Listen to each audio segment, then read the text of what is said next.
Hello team, welcome back. And in the previous lecture, we have seen how we can start resolving the real life problems with the TestNG and the extent report integration.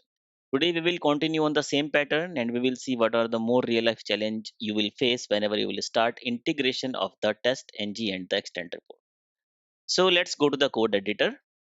Earlier we have seen that we created the before method and after method and we separate out the test case so that in case of the test failure we will get the report. Let's do one thing. Let's create one more class and I call it registration test. Right, I created one more Java class registration test. What we will do, I will copy the function from my earlier code and paste it here so that I don't need to do the code again and again. Over here, we again have the init method, right? The file name is index.html. The title, document is everything is same. I will update the test name, Facebook registration test. The flush is there and I will update the test function and I will update the test name instead of the login test. This could be the regis test. Now we will update the information like open the facebook.com, Facebook URL, enter the registration details,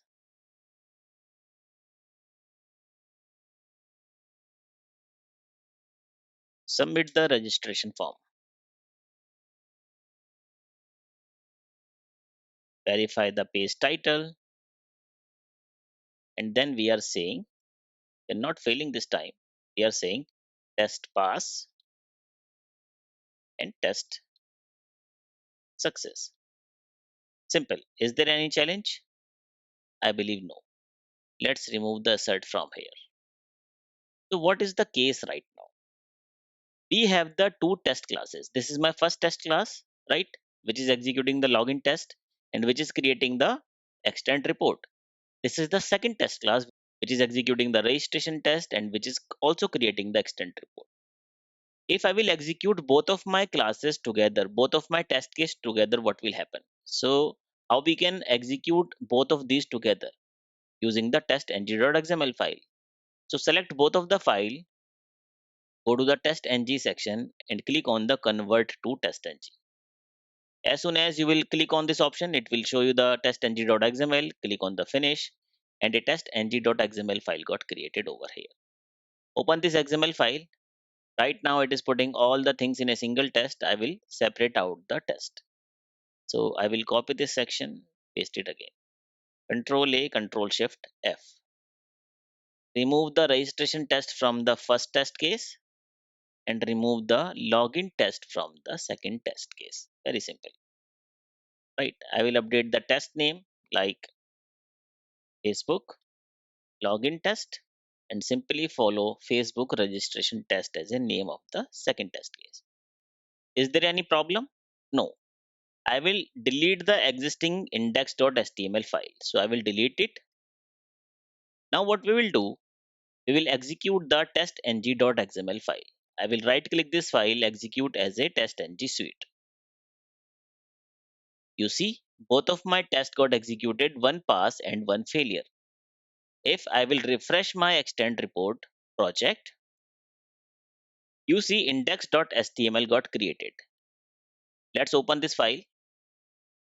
Once you open this file, you see this file index.html is getting the entry of only one test case, Facebook registration test.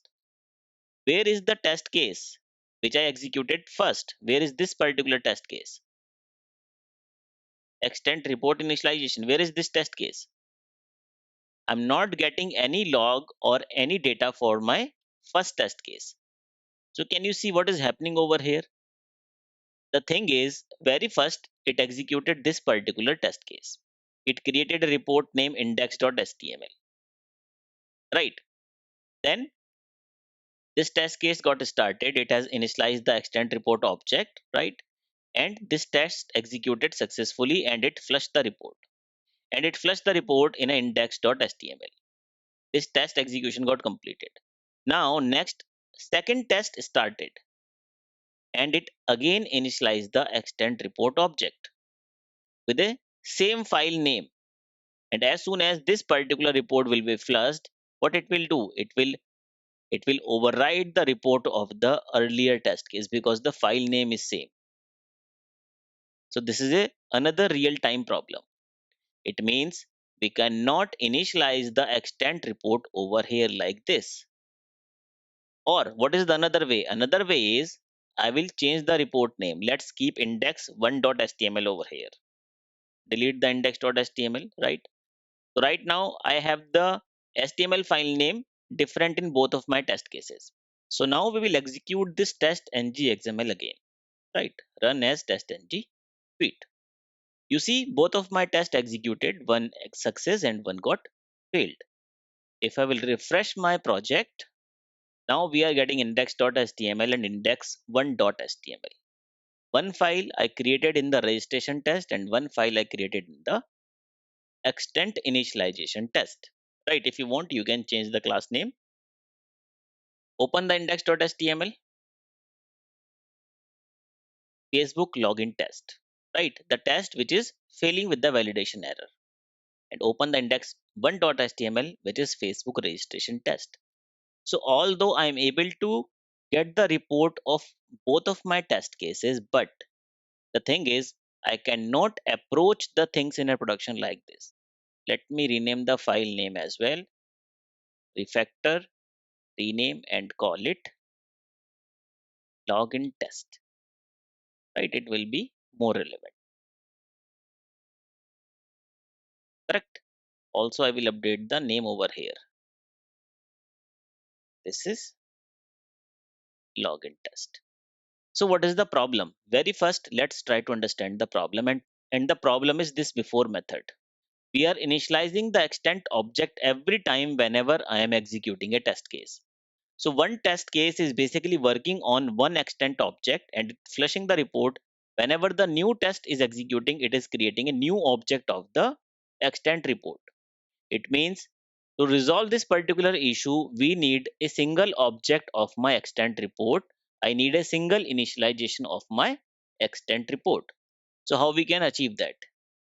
So there are the multiple things. And whenever we will be working on the Selenium framework, I will create a separate utility for the reporting and logging. But today in this project, let's see how we can separate out these things. So in the src main Java, I will create a new package, call it reports. And here I will create a new Java class and call it extent report manager. In the extent report manager, what I will do, very first, I will create the object of my extent report like this. And I will declare this object as a static object. Why we are declaring this object as a static object? Because I don't need the reference of this particular class, the extent report manager class, to access this particular object. I can directly access this particular object because this is a static. We have already discussed these things in the Java lectures. So if you want to clarify the use case of static keyword in details, you can revisit the Java lectures to understand the use of static again, like the uses of the static function, static variables, and other things.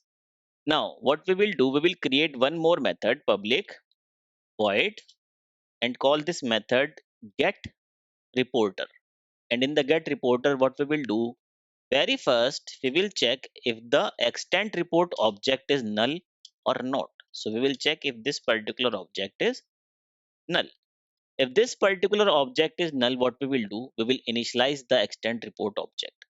So we will copy this particular code, the complete code, and paste it here. What we are doing, we are checking if the static object, the object of the extent reports is null, right? Then we are initializing the extent report. We are initializing the Spark reporter. We are setting up the configuration, and then we are attaching the Spark object to the extent report object. But this is a void function. It means the return type is null. Whenever we are creating the object, why we are creating this object? So that whenever I will call this particular function, this may return the object. So what we need to do, we need to change this particular return type to the extent reports return type. And over here, what we will do, we will return the extent object. Simple, right? Does it make sense? Definitely. One more thing we need to do. Whenever we want to access this particular method, we need to create the object of this particular class. And if you don't want to create the object of this particular class, what you need to do? Just declare this method as a static method. Now, whenever I will call this particular function, this function will check if the extent reporter object is already initialized, and if this is not initialized, it will initialize the object and return the object. And if this value is not null, it will directly return the object. Just be with me, I will explain it in quite details. Now, next what I need to do. Next, I don't need this particular code over here in the init. What I need, I simply need extent manager dot get reporter, like this. What this get reporter will do, this will return the extent report object. So what I need to do, I need to save that particular object to the extent report, like this, right, which we are putting here. And I can work on this particular extent report object. Same thing we need to do in the another test case, which is a registration test case. So I will remove this thing from here and just call this method extent report manager get reporter, and this is the extent report manager. So now let me tell you what will happen. These are the two test cases, login test and the registration test. Let's talk about the login test. So there is something which is called the extent report manager, and there is something which is called the login test, and the another thing is the registration test. Whenever the registration test will be called, very first it will execute this before method. And in the before method, you see, you are basically calling the get reporter function of the extent report. In the extent report get reporter function, what will happen? It will basically check that the extent report object is null or not. If that object is null, it will initialize the object as per the function, and it will return the object type to this particular reference variable. Same we are using within my test case. Next, once this particular test case will complete, what will happen? It will start the another test, which is the registration test. And in the registration test, again we have the before method. In the before method, again we are calling the extent reporter get report, but this time the get reporter function will see that the object is not null, because the initialization is already done in the previous class, right? So it will just return the existing object, and on the existing object you will start working like login test and the other stuff. So this is going to be the flow. Both of my test class are basically calling the same class function, and this particular class function is basically checking if the object is already null, and it will only and only initialize the object if that is a null, otherwise it will return the same object. So over here we don't need the index1.html, we just need a simple file index.html. I will remove both of my files from here and execute my TestNG test case. Run as TestNG suite. You see, two tests got executed, one pass, one failure. Refresh your project. Index.html got created. Open this file, and you see this file is containing my both of the test cases. Facebook login test, which have the step which is a failure test case, and Facebook registration test, which has a success case. So now you see we are solving the another problem. We are creating a separate class for the object creation of my extent report, right? And we are using the same class in both of my test classes to basically check and return the extent report object. Object is already initialized, so this will not reinitialize the object, and we will append the multiple test cases, even the 100,000. But how many number of the test cases you have in your test suites? All these test cases will be appended on a same object of the extent report, right? And every time whenever the test is completing, we are flushing the test case data in the extent report object. So we will have a single object of the extent report, and on the single object, we have a single object of the Spark reporter, and we are creating a single report of the multiple test cases. So this is the another challenge we are solving today with the integration of the TestNG and the extent in real lifetime scenarios. You can learn about the creation of the extent report, how we can put the logs, how we can use the configuration file, how we can customize the report. Online there are the multiple tutorials available, but this kind of real life scenarios are difficult to handle, and you will hardly find the tutorial on such kind of problems. And you will start facing these problems whenever you will start using the things in your real life projects, in your production project or your company projects. So this is the way how we can fix that, how we can append the multiple test case result within a same extent report where we have the multiple Java classes for the test cases. So that's all for the day. In the coming lectures, we will see a few more things. Thank you, team. See you next time.